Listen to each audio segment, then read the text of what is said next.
21st, 2025 meeting of the Environment and Public Works Committee will now come to order. Will the clerk please call the roll? Ms. Bonnick. Ms. Bonnick is present. Ms. Delvecchio Hoffman. Ms. Delvecchio Hoffman is present. Chairwoman Hugh Smith. Here. Chairwoman Hugh Smith is present. Mr. Mafucci. Here. Mr. Mafucci is present. Ms. McIntyre. Ms. McIntyre is present. Mr. Morris. Mr. Morris is present. Mr. Sinclair.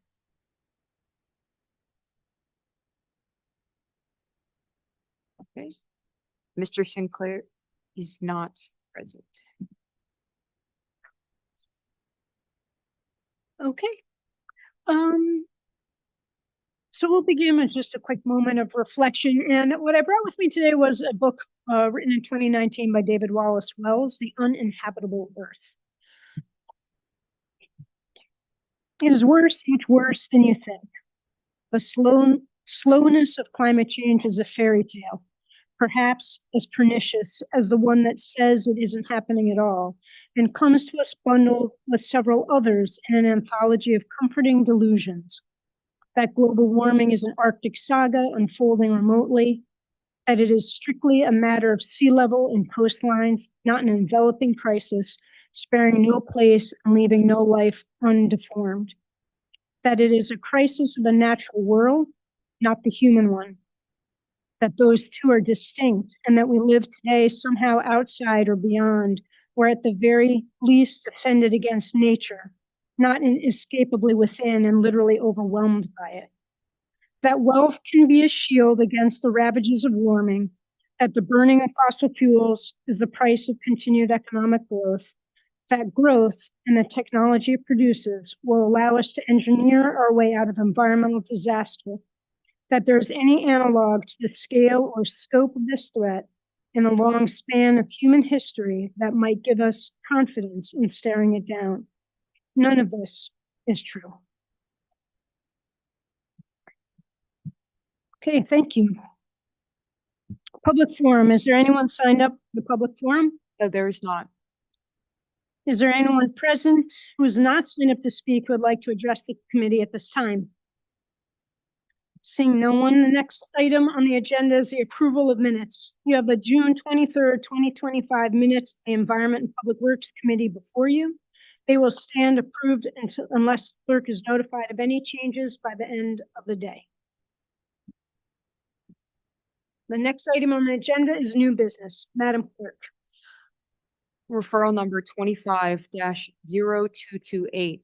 Acceptance of 3 grants from the New York State Energy Research and Development Authority for clean energy communities to support the purchase of electric vehicles and equipment. Move it. Second. Moved by Legislator Bonnick, seconded by Legislator Mafucci. Is there any discussion? Legislator Morris. Thank you, Madam Chair. Through you to the administration, are there any specific restrictions on the type of electric equipment or vehicles that these grants can be used for? Through the chair, we intend to utilize the grant to purchase 3 EV Silverados, as well as 5 utility vehicles, small utility vehicles like Gators, and that has been approved by NYSERDA.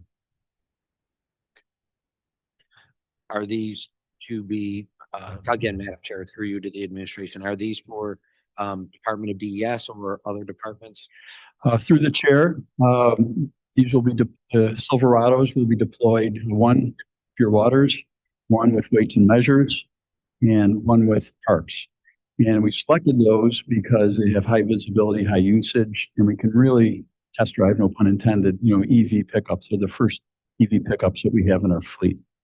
And what's unique about the application for Weights and Measures is that the vehicle itself, while it's fueling at an EV fueling station, it can actually use the vehicle to test the EV, calibrate the EV station, charging station itself. So a very unique application for Weights and Measures, and we think it'll prove very successful. The utility vehicles will be used by Parks and will be charged, we think, primarily at the zoo, but they could be deployed elsewhere. And then again, Madam Chair, through you to the administration. So is there a centralized charging location for these, or are they also spread around based on where these vehicles will be? Through the chair, the Pure Waters Silverado and the Weights and Measures Silverado will be charged at the Fleet Center. We have charging stations. And then the Parks Silverado will be charged, I believe, at either Highland or Durand Eastman Park, where there's charging stations, depending on where they utilize a vehicle. Thank you. I have no further questions. Commissioner McIntyre. Through the chair. Sorry, through the chair. Are these matching grants? Because I see that it seems that it's covered 100%, but most of the time when we get grants of this nature, they are to be matched by the town. Is that also the case with these grants here? Through the chair, this is a zero match grant, so 100% funded grant without local match required. Okay, well, wonderful. I'm very glad that we got this, and thank you for all. I know there's a lot of hard work that goes into grants. So thank you for all your hard work, and I yield. Thank you. Are there any other questions? Yes. Through you, Madam Chair, to the administration, what is the time period for these grants? Through the chair, we're obligated to expend the grant by December 1st of 2028. We expect to make the purchases by the end of this calendar year. I yield.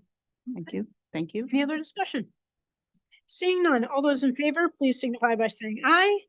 Aye. Any opposed? Item carries. Other matters.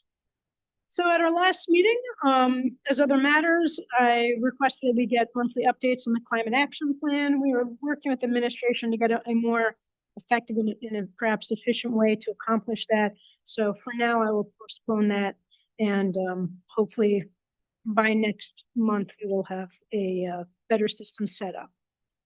Okay, so any other matters?